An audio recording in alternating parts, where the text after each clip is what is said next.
The poor choice of words, thrown at me instead of a greeting. At our family gathering just before my son's wedding was a baguette from a high-end French restaurant, laid out on a glass plate. Never had I imagined tasting such humiliation from my son's fiancée, whom I raised all by myself. However, this situation took an unexpected turn with the entrance of a man. Consequently, my in-laws ended up losing everything. My name is Sue, a 55-year-old housewife. My husband passed away early, and I raised my son Christopher on my own. This year, he turned 25, graduated from college, and found a job. Now, he's working hard as a professional, the pride of my life. He still lives with me at home in the house left by my late husband. I guess it's not wrong to want to spend more time with Christopher in this house. However, I was surprised earlier this year when he told me something unexpected. He had a girlfriend and was planning to marry her.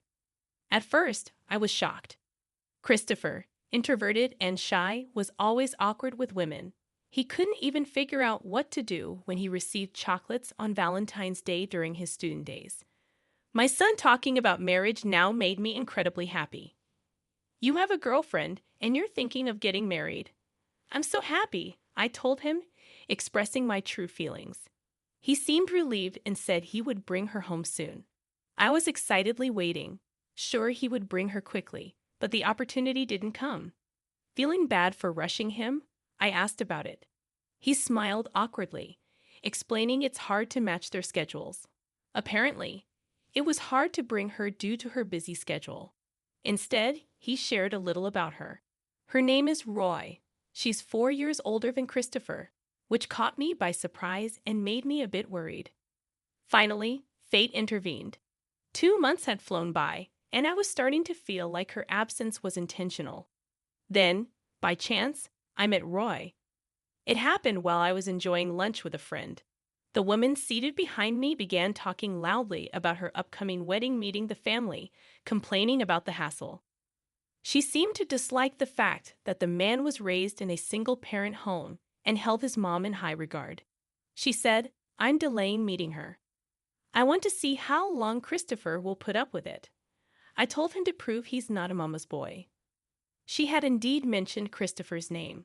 I felt a slight dizziness, realizing the situation unfolding before me. I could hear her friend advising Roy to be more humble. That confirmed it. The woman talking loudly about her future mother-in-law behind me was Christopher's fiancé, Roy. My hand, holding the coffee cup, trembled. I was so disturbed that my friend asked if I was okay. After that, I ate the recommended dessert, but I can't recall what it was. I just wanted to leave that place as soon as possible. That was my only thought. Roy, unaware of my presence, continued to complain about her fiance's family. She belittled the single-parent family, comparing it to her own educational background. She called me a clinging mother and talked about making Christopher abandon me after the wedding. Hearing all that, fear overcame my anger. The conflict between mother-in-law and daughter-in-law had begun even before the family meeting before the wedding. Yet she was the woman Christopher chose. There must be something wonderful about her.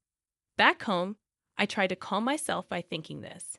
I couldn't bring myself to tell Christopher about this incident, and bored alone since that chance encounter with Roy, I stopped urging him about the family meeting.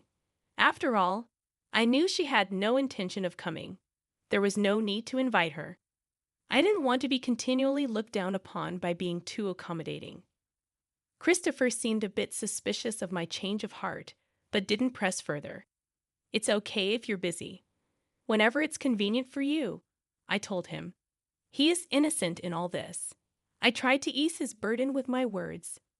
It seems the wedding plans between Christopher and Roy were progressing faster than the family meeting. Seeing a wedding venue brochure on the living room table, I realized the countdown to the wedding had begun. I wanted to speak up about the wrong order of things, but I refrained for my son's sake. If I started making a fuss, I'd be accused of being unable to let go or of being a mama's boy. Faceless accusations that would upset me. Indeed, Christopher is important to me, but he's an independent adult.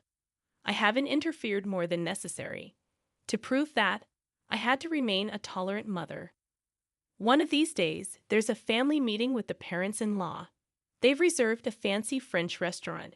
And I'd like you to come, Mom, Christopher suddenly said one morning. He had previously visited Roy's family, but they wanted to have a formal family meeting. The meeting was scheduled for 2 days later. The announcement came suddenly, and I felt a bit irritated. Shouldn't such things be planned after matching everyone's schedules? Again, I found myself having to hold back. All right, I haven't formally met Roy yet, so it's good to meet her sooner, I said, hiding my irritation. Christopher apologized, saying sorry for the sudden plan. I thought it was Roy and her family who should be apologizing, not him. I reassured him it's fine. On the day of the family meeting, Christopher and I went to the designated upscale French restaurant. I was a bit nervous as it was my first time at such a fancy place. Feels kind of nerve-wracking, doesn't it? Christopher chuckled. When we gave our name to the staff, we were guided to a private room. It seemed that Rui's family was already gathered there. Roy and her mother, Mara, were apparently present. "Excuse us," I said as I opened the door to the private room. Seated, there were Mara with a definite teacher vibe and Roy with slightly flashy makeup. Her demure dress didn't really match Roy's makeup. Probably Mara insisted on her wearing it for the family meeting. It didn't suit her at all. Roy and Mara didn't say a word until I finished my greetings. Furthermore, they scrutinized me from head to toe as if evaluating me. It was as if they had done me a favor by coming to listen to my greetings. I thought, this is the kind of daughter raised by such a mother. Since Christopher knew Mara, he said, "Long time no see." Indeed. I've been looking forward to meeting the famous mother. I've never had any connection with single mothers, Mara said with a laugh. There was a stain in her use of the term single mother. "Don't think that my daughter stole your precious son," she said with a refined laugh, saying something rather rude. Perhaps she was not even aware that she was being rude to her. This must be perfectly normal, not rude at all. I somehow managed to return a polite smile. "He's still inexperienced, but please take care of him," I said, playing it down. She nodded contentedly, behaving as if she was superior. I thought she must treat her students and their parents the same way. I wouldn't want such a teacher for my child. "Please have a seat." She invited me to sit down. Even at this point, Roy hadn't greeted me. She just looked at me with disdain. I had to resist the urge to pour the water on the table over her head. "Nice to meet you, Roy. I'm Christopher's mother."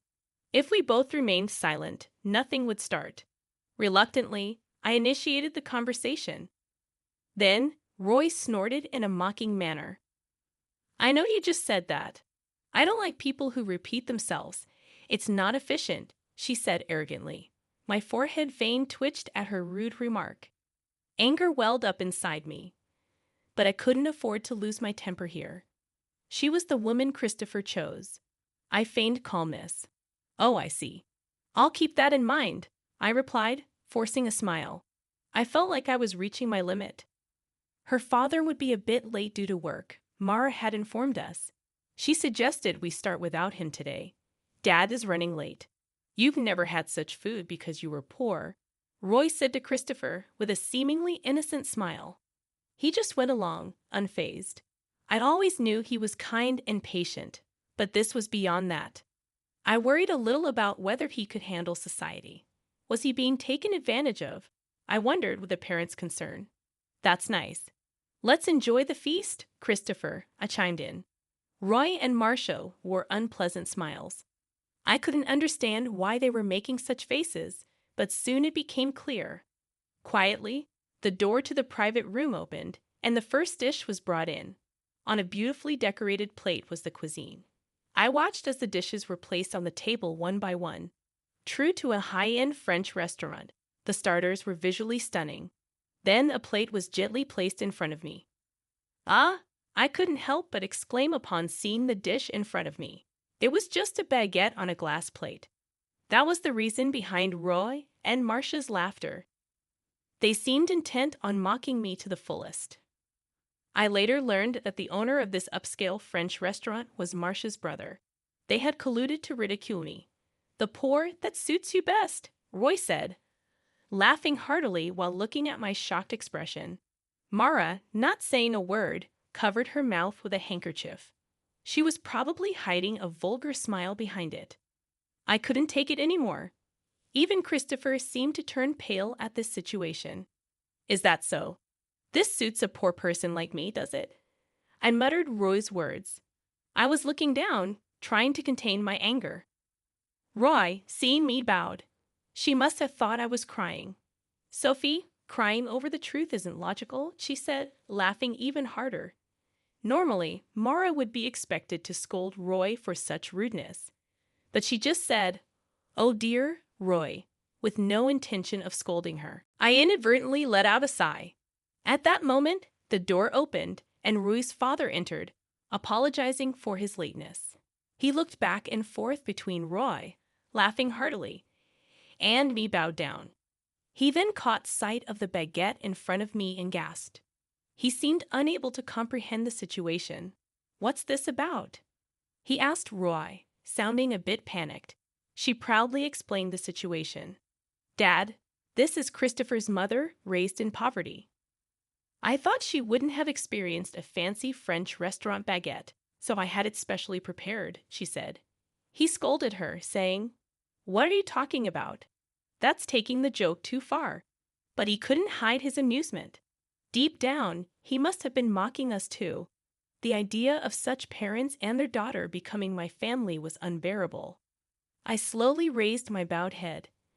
At that moment, his eyes widened in sheer surprise, his face turning pale very quickly. "Cedric, long time no see," I said, somewhat surprised myself because I knew him. "Principal?" he exclaimed in shock. "I have been the principal of a private high school for 3 years. When a close friend's father passed away, he bequeathed this role to me. I was entrusted with the legacy of bringing new winds to the school. Reforming the school was no easy task, but I had the determination and perseverance from raising Christopher alone. I slowly but surely adjusted customs and brought fresh ideas. The teacher who was always harsh on me was Cedric, Roy's father. This insult from your daughter, I will never forget. Instead of loudly talking about the school's educational policies, maybe you should pay more attention to education at home," I said, staring him down. He had always berated me, saying a single mother can't be a principal. He even spread rumors that I couldn't properly educate my own child. "Hey, what does that mean? Sophie is Dad's boss." Seeing Cedric turn pale, Roy seemed to realize the magnitude of what she had done. Marcia was trembling, lost for words. I looked at each member of Roy's family and slowly bit into the baguette. The sound of me crunching the baguette echoed in the room. Delicious, as expected of a high-end French restaurant's baguette. "How about it, Cedric?" I offered, smiling as I held out the glass plate with the baguette. His hand trembled amusingly as he took it. "Don't get the wrong idea. I'd always separate work and personal life. Your dismissal has always been a topic at the board meetings. I was the one opposing it after all. Without a rival, there's no momentum for reform. But your role ends here." That was a final warning for him. In fact, I had evidence of his accepting bribes from parents during admissions, manipulating interviews. He was enjoying a luxurious life with that money, dining at upscale French restaurants, and driving luxury cars. I was still deciding whether to pursue criminal charges. If he left the school quietly, I was willing to let it go. "Christopher, let's go home. She may be this kind of lady, but can you still see her as a marriage partner? I won't stop you if you choose her," I said to Christopher, whose gaze was fixed on the baguette Cedric held to him. Roy, with a strange smile, whispered, "You'll marry me, right?" Thinking marrying him was her only way to save Cedric's position, her pleading eyes turned to him. He looked down, gripping his hands on his knees. "The engagement is off. This marriage is as if it never happened," he declared. "It's just a joke. I didn't mean to mock you. It's a joke, Christopher." "You're so stiff." Roy desperately tried to cover up. If that wasn't mockery, then what was? I was amazed she couldn't come up with a better excuse. He looked at Roy with an unexpectedly cold gaze. Roy, you've been given a lot by your parents, education and love. But I believe I received even more from my mom. Seeing her work was cool. She's still cool, he declared. He could never forgive her for mocking me. He expressed pity for the students she was teaching. I wouldn't want to be taught by someone like her. I heard bad rumors about you but chose to believe otherwise. You betrayed that trust, he said, causing tears to stream down Roy's face. She seemed to finally understand the irreversible damage done. What's most necessary for you now is to reflect on how things came to this. We probably won't see each other again, but I hope you grow. As Christopher and I were about to leave the private room, Cedric grabbed his shoulder to stop him. Christopher shook off his hand as if it were something filthy. I've been patient, but let me say this clearly. What's wrong with being raised by a single mother? Did you see Roy's vulgar behavior? Raised by respectable parents, you should be more ashamed, he said firmly. Cedric had no response and looked down in shame. Roy's cries echoed in the private room as we left the restaurant. The moment we stepped outside the restaurant, we heard Cedric's angry voice. He was probably yelling at Roy. Christopher, you need to be more discerning in choosing women. When I said that, he scratched his head and said, It's embarrassing. Apparently, Roy had aggressively pursued him. He tends to be easily swayed. Roy probably saw that in him. Anyway, it's good everything came out before the marriage. As we went home, I said, feeling relieved, the engagement was annulled. Roy demanded compensation, but Christopher dismissed it. He logically explained to his lawyer that Roy was entirely to blame for the broken engagement, and the compensation demand was dropped.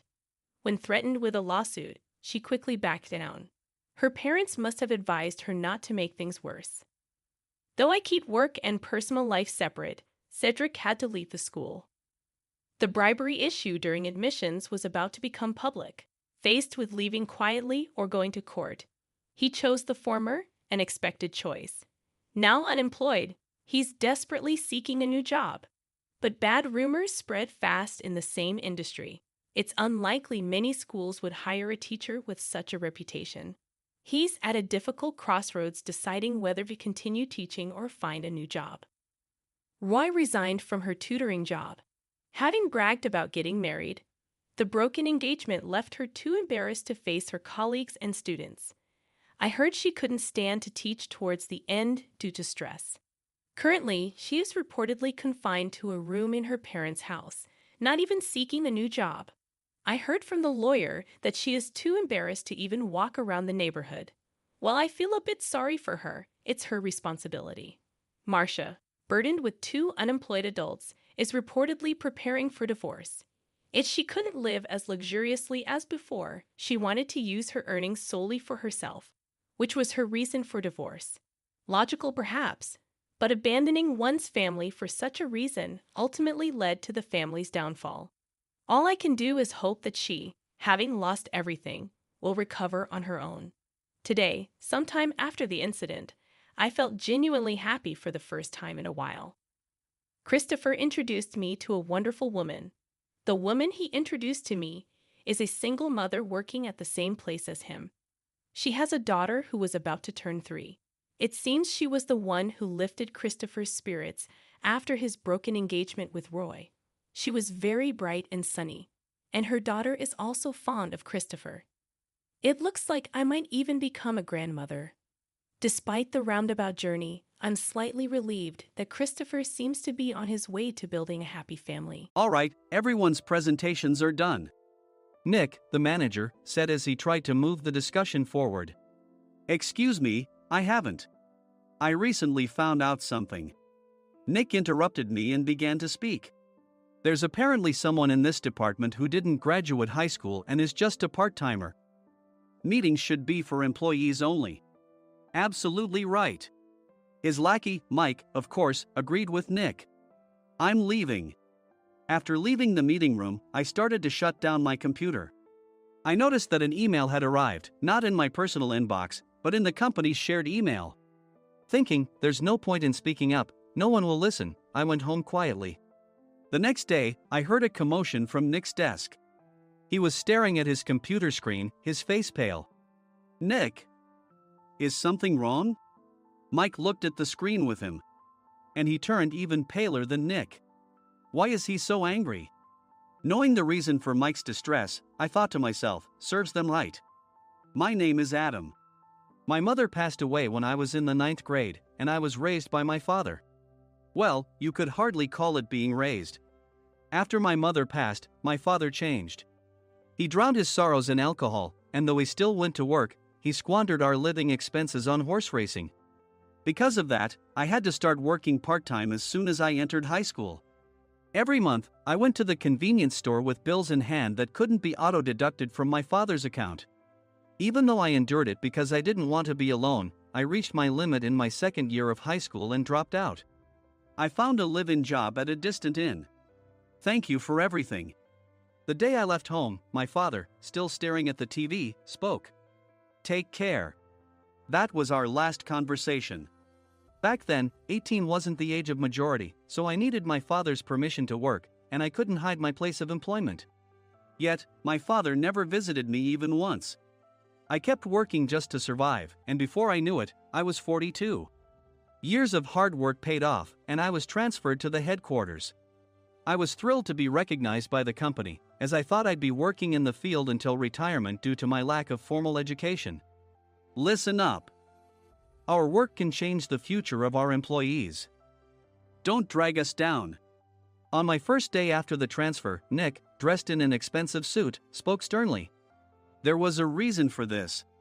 Our inn was located in a prominent tourist destination, known so well that everyone in the state could sing its commercial jingle. At its peak, we had 5 locations within the state. But that was long ago. Due to financial difficulties and aging facilities, only the place where I had worked for many years and the original establishment remained. I was prepared to lose my job anytime, but now there was a glimmer of hope. With the rise of social media, the tourist area where the inn was located started gaining attention again.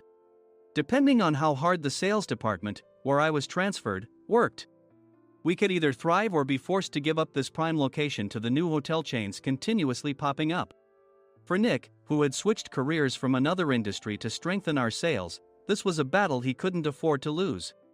I understood why he had to be strict. I will do my best. Nick sneered at my enthusiastic declaration. Did you not hear what I said? I'm sorry. I thought I was listening carefully. Out of habit from years of customer service, I apologized reflexively, though I had no idea what had offended him. Someone was watching me with a smirk. In this department, there are those who are expected to excel and those who have been shoved here because they have nowhere else to go. You are the latter. It was Mike, the section chief. He's 7 years younger, at 35. But he was called to headquarters much earlier than I was and had been moving around within the headquarters ever since. I'm not jealous, but I can't accept that he's my boss. Graduating from a prestigious university, he has an unusually high pride and caused many problems as a newbie, making things very difficult for me when I was the front desk leader. When I found out Mike was transferred to the sales department a month before me, I was disheartened. Mike is right. With just a middle school diploma, there's not much you can do. Don't even think about achieving results. As if I didn't exist, Nick remarked, I'm thirsty. Mike eagerly ran to the coffee maker. It seems Mike is Nick's lackey. I regretted being happy about my transfer to headquarters, wishing I had stayed on site forever. Send a direct mail to every company on this list by the end of the day. Nick only assigned me tasks that even a new graduate could handle. What? There are over 1,000 companies. You want me to send to all of them by today? Yes, if you and your fellow misfits split the work, even those with nowhere else to go should finish by today. I glanced at the employees typing away expressionlessly. They were worn out from customer service, only thinking about leaving on time, or were women reassigned after having children, with zero motivation for work. Even Sam, a new graduate from the same university as Mike, who was supposed to be among the expected achievers, had no enthusiasm for the job, having joined the company wanting to do customer service. I don't care what they say, I plan to quit anytime, he said. Only Nick and Mike were highly motivated, making all the decisions between the two of them. I originally only wanted to work at the inn to survive and had no particular attachment to this job. I swallowed my words, thinking I had no right to reprimand them. About a month after the transfer, Nick told us with a frustrated look.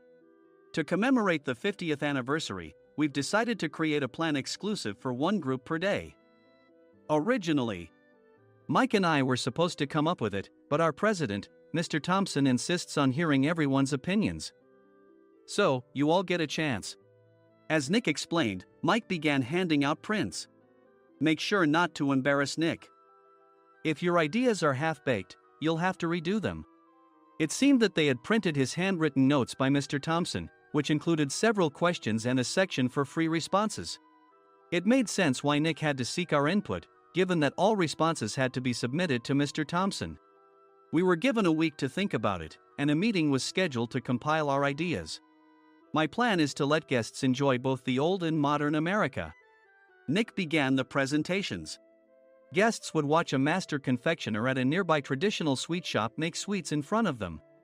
The welcome drink would be premium tea in a bottle. Nick's plan was certainly attractive. After his presentation, Nick called on us to present in the order we were seated. Just as I stood up for my turn. All right, everyone's presentations are done. Excuse me, I haven't. I recently found out something. Nick interrupted me. There's someone in this department who didn't graduate high school and is just a part-timer. He was likely talking about me. I joined the company as a part-timer and was made a full-time employee when I turned 20. That was 20 years ago, so Nick and Mike probably had no chance to know until recently. Meetings should be for employees only. Absolutely right. After that, Nick kept creating opportunities to solicit everyone's opinions, purposefully excluding me from speaking. The meeting unexpectedly heated up and went past the scheduled end time. A few people asked to leave, and the discussion continued with the remaining few. Still here? Normally, you'd leave in that situation. Though I had no attachment to the job initially, hearing kind words from customers made me want to make them happier. For someone like me, with nowhere to go, the inn was my home and customer service was my life. I felt pathetic about my current self. I'm leaving. I left the conference room and started shutting down my computer. I noticed an email had arrived, not in my personal inbox, but in the company's shared email. Thinking no one would listen to what I had to say anyway, I quietly went home.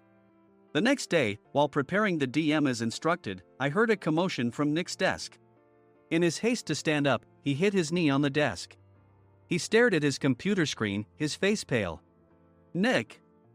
What's wrong? Mike, thinking he should be the first to rush over, approached Nick while still wearing his coat. He peered at the screen with Nick. And he turned even paler than Nick. Why is he so angry? Who is responsible for this company? Nick, more irritated than ever, asked, and Mike answered without checking. Probably Sam. Sam wasn't there because he was attending a morning training session for new hires. Nick gave up on getting angry and returned his gaze to the screen. They were looking at an email that arrived right after the end of the working day yesterday. Apparently, no one, including me, had checked it before leaving. The email was from a large company that used us for their annual employee trips. The president and executives of that company also frequently used our services personally. President of the company, Mr. Mason himself, had declared that neither he nor his company would ever use our services again. Well, some companies cancel their employee trips or stop using our services due to financial struggles. Let's just move on. Mike kept wiping the sweat from his forehead with a handkerchief. Knowing why Mike was so agitated, I quietly watched their interaction. Do you know how much revenue we get from that company? We can find other guests to fill the rooms, but we'll lose the banquet costs, gift shop revenue, rental car fees, and more. Moreover, the gifts were supposed to be prepared by the traditional confectionery shop involved in Nick's proposed plan. If it's known that we incurred such a huge loss at this critical time, Nick's position in the company would be jeopardized. Nick took a deep breath, seemingly trying to calm himself. All right, Mike. Go to New York right now and apologize to Mr. Mason. What? You're coming with me, right? I have urgent work to do. I trust you, which is why I'm entrusting this to you. Please. Mike, believing Nick's sincerity, agreed with a determined look on his face, saying, Yes. That's Nick for you. Even if Mike went to apologize, Nick would shift all the blame onto him if the client didn't change their mind. Well, it was Mike's fault to begin with, so it served him right. About 3 hours later, Sam answered a call from somewhere and repeatedly apologized, saying, "I'm very sorry."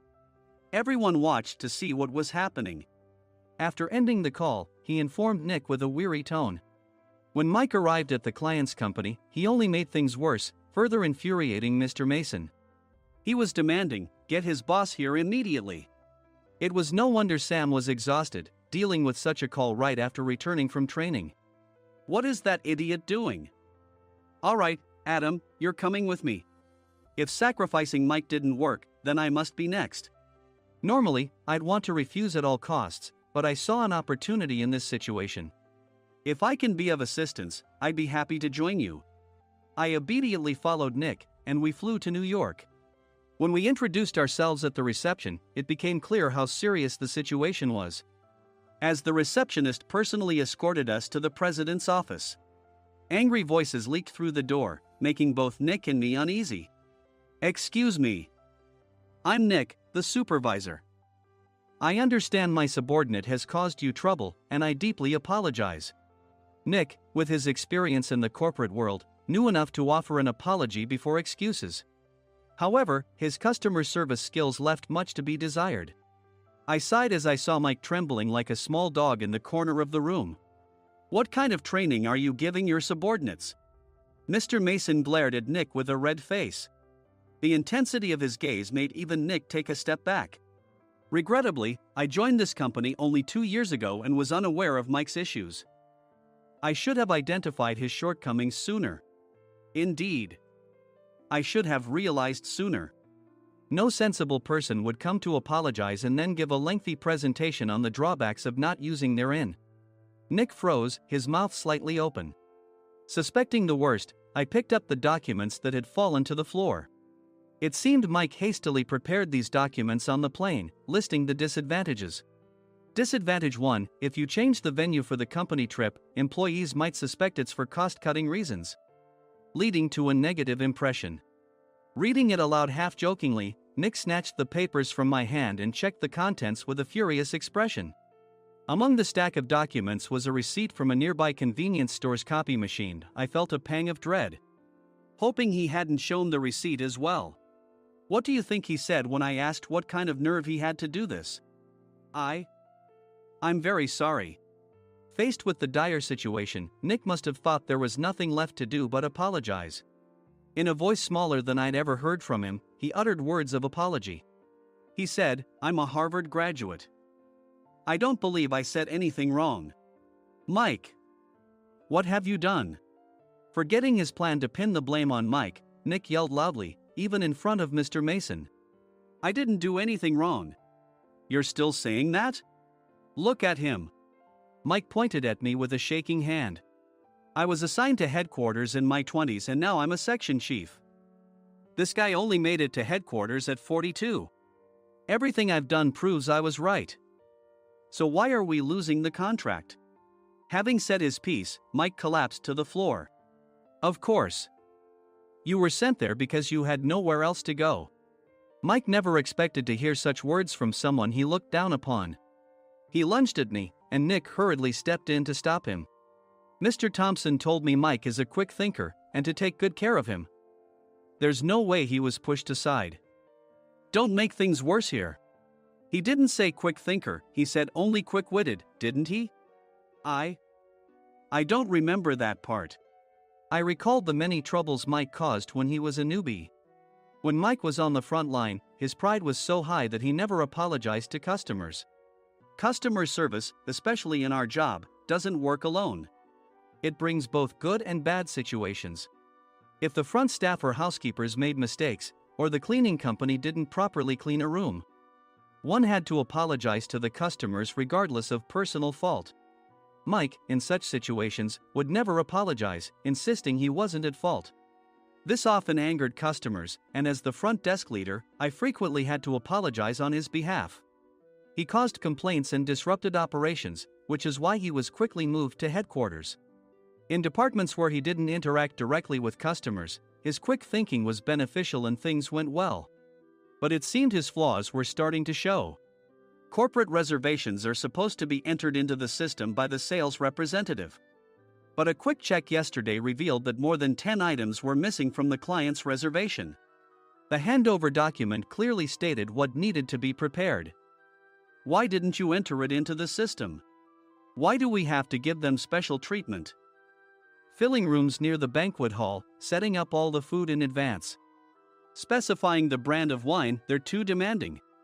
No wonder he always angered customers, I thought, feeling a headache coming on. Grouping them in rooms near the banquet hall is for our benefit too. It makes it easier for the staff to set up beds and serve breakfast since everyone's schedule is synchronized. As for the other requests, Mr. Mason suggested them to lighten our load. I didn't know that. Nick finally seemed to realize that Mike was the one who had angered the client. What did you say to them? I just told them we wouldn't give them special treatment anymore. We shouldn't waste effort on things that don't bring in money. I was utterly exasperated at his lack of understanding of customer service. Of course, we shouldn't comply with unreasonable demands. But carrying over successful practices from past stays makes customers feel remembered and enhances their experience. Good memories encourage repeat visits. That's part of our job. I looked down at Mike, who was sitting on the floor.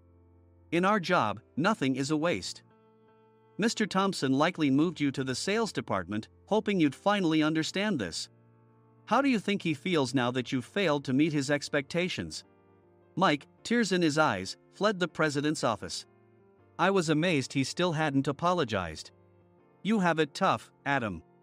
It's okay, we're all employees of the same company. I deeply apologize for this disrespectful incident. Especially after all the care you've shown us. If it weren't for you, Adam, I really would have stopped staying here.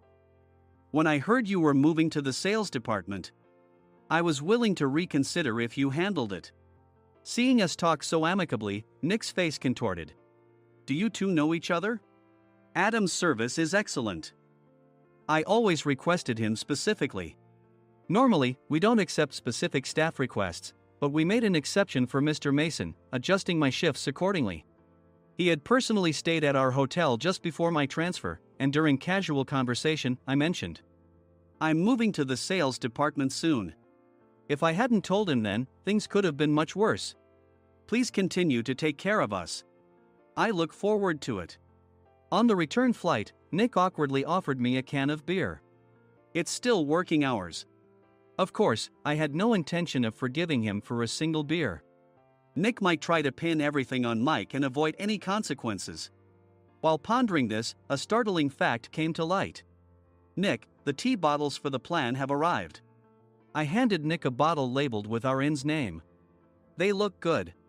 What are you talking about? These are plastic bottles.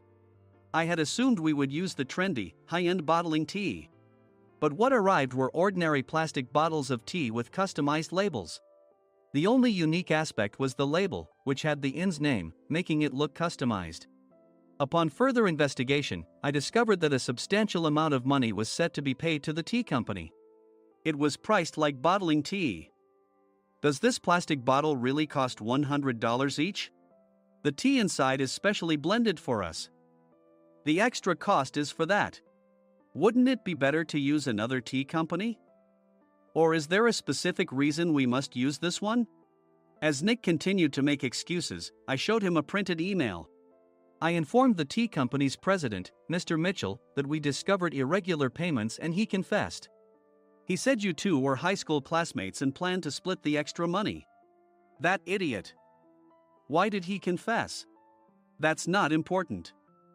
You should worry about yourself, this could turn into a police matter. Opening the bottle cap, I suggested. How about calming down with this tea? It supposedly has a relaxing effect. Nick drank the tea frantically. In the following days, decisions were made about their fates. Mike was reassigned to the General Affairs Department, with no chance of transfer or promotion, as per Mr. Thompson's orders. As for Nick, since the payment to the tea company hadn't yet been made, he narrowly avoided legal trouble. Instead, he was encouraged to leave the company, and to avoid further complications, Nick submitted his resignation. Rumor has it that connections between HR departments have made it difficult for him to find new employment. Even though it was good to have those two gone, something unexpected happened in the sales department. Everyone became motivated and united in refining the 50th anniversary plan. In the end, my plan was adopted. We collaborated with the Tourist Information Center to provide personalized guides. The plan, tailored to the number of guests, was truly special for the 50th anniversary. Hey, is Adam's family coming to stay? I immediately booked that special plan for my family. Sam noticed it on the reservation list and quickly picked up on it. Yes, I'm inviting my father. That's great. I might invite my parents too. I lacked the courage to face my father just as Adam. But here, with the confidence Mr. Mason praised, I felt ready. The 50th anniversary plan was a perfect opportunity to reconnect with my father. I hoped to bring back the days when we could laugh together as we once did.